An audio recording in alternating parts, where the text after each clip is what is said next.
Ladies and gentlemen, this is TVP World. You're watching another edition of Break the Fake, where we debunk fake news and combat false narratives. I'm your host, Benjamin Lee, and let's get rolling. Now, at a joint press conference with Chancellor Scholz, French President Macron pulled out a map showing the extent of Russian territory that Ukraine would be in range to strike if it was only allowed to use Western-supplied weapon systems for the attacks. Ukrainian soil is de facto being attacked from bases located in Russia, he said, adding that, how do you explain to the Ukrainians that they must protect their cities?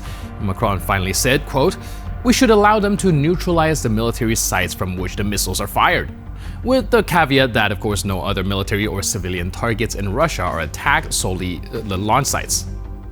Plusieurs d'entre vous, dont un bon journal du soir en France, ont sorti cette carte, qui est très juste, mais qui vous montre le sol ukrainien, oui, est attaqué, de fait, depuis des bases, et qui sont en Russie.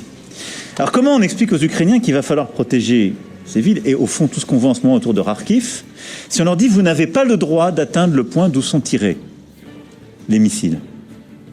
En fait, on leur dit on vous livre des armes, mais vous ne pouvez pas vous défendre.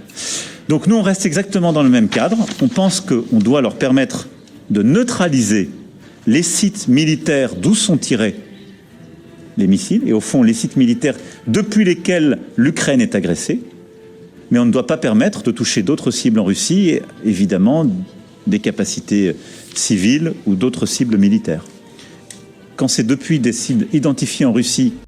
Speaking with The Economist, NATO Secretary General Jens Stoltenberg said that members of the North Atlantic Alliance should permit Ukraine to strike targets on Russian soil using weapons they supplied.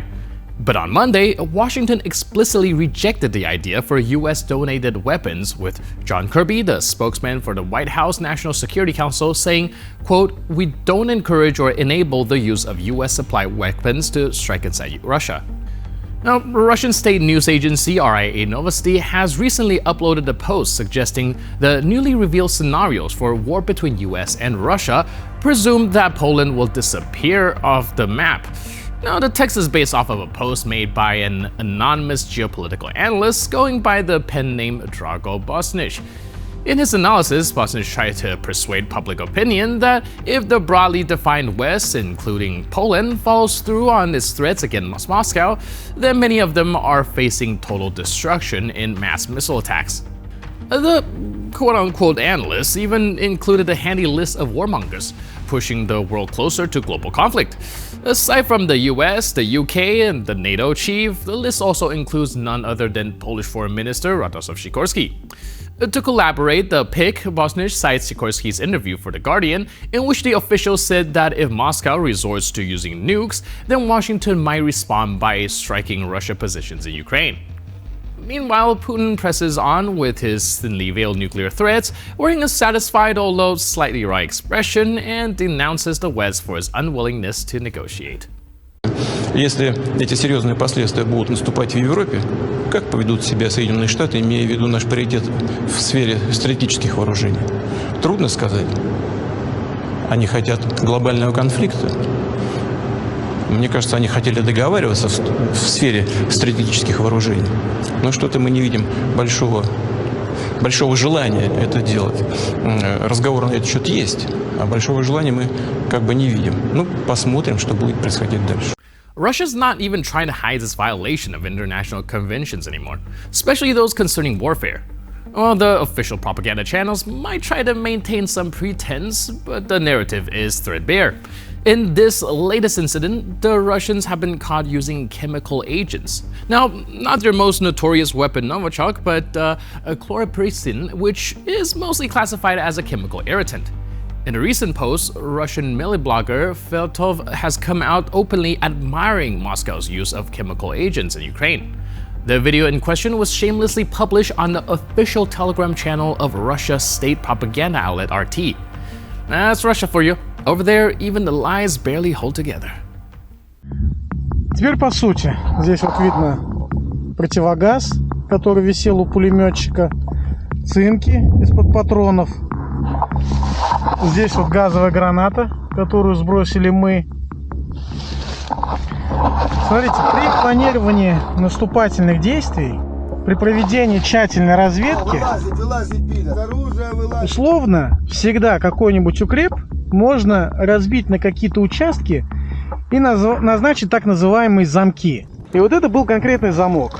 Вот пулеметчик, который здесь сидел, он контролил вот этот подход. Вот он, вход. The Russian Ministry of Defense has recently uploaded a video showing a captured Ukrainian soldier from the Bratslav battalion. Without beating around the bush, he told the Russians what went down and how one of his fellow soldiers blew himself up with a grenade to avoid Russian captivity. Они закидали нас гранатами, мы укрывались в блиндаже. Один из наших товарищей подорвал себя гранатой, чтобы не сдаваться в плен. После этого мы сложили оружие и подняли руки вверх. Now, we have shown you a lot of videos with Ukrainian soldiers released from Russian captivity and stories of what they went through. And let's be honest here, very few of them were happy, except for those that showed the Ukrainians finally returning home. Today, more than 8,000 Ukrainians remain in Russian captivity, including over 1,600 civilians. And a lot of them have been there since the beginning of the full-scale invasion in February 2022. Now, we wish every Ukrainian citizen a speedy and safe return home. Since we're talking about Bratslav, the name has also been used by a radical political party in Ukraine, led by one Dmytro Korchinski. Let's take a closer look at this rather notorious figure, shall we? Korchinski fought in the war in Transnistria on the side of the separatists, or rather the anti-government pro-Russian FSB troops. He was also involved with anti-Ukrainian events in downtown Kyiv in 2005 alongside Medvedchuk. Remember that one? Yeah, one of Putin's best friends in Ukraine? But there's more. In 2005, Dmytro participated in a press conference in Moscow alongside Alexander Dugin, where they alleged that the Americans were preparing a partition of Ukraine and the military exercises were only a cover for this process. I think we've already heard this before somewhere. Just food for thought, but sometimes it is very helpful to take a look at some people's background, isn't it? Now, to close out today's episode, we'd like to show you some nature. The clip is called In the World of Animals, and of course it's going to be about Russia because Russians are living in their own world, and we really want to understand how their civilization is working because it seemed kind of alien sometimes. Здравствуйте, мои дорогие любители дикой природы. В эфире передача «В мире же», и сегодня мы с вами узнаем, что же является ценностью для таких обитателей планеты Земля, как путикантропы и путинотеки. На свет появляется маленький путикантроп. Его мама Путинотек сразу же надевает на него пилотку со звездой и торжественно вручает деревянный пистолет. Маленький путикантроп уже выучил фразу «Дядя Вова, мы с тобой». Это своего рода символ жертвоприношения во имя вождя. Правда, маленький путикантроп еще не знает, что жертвой является именно он. Его главной задачей – произвести на свет себе подобного. И сразу же с честью отдать жизнь за вождя. Девиз путикантропов можем повторить. Правда, мало кто из них понимает, что именно они могут повторить. Для путинотеков и путикантропов не важно, в каких условиях проживать и какого качества кушать пищу. Для них главное, чтобы их вождь имел много денег, ел изысканные деликатесы, жил в уюте и безопасности. За это они готовы пойти на все. If only this was a lie, but that's just a sad truth. It seems like Russians really having kids just to have more people to admire Vladimir Putin. Sometimes I feel really sorry for the children that find themselves in this type of environment. And with that, we conclude this edition of Break the Fake, but for more news, update, and commentary, please stay tuned to TVP World.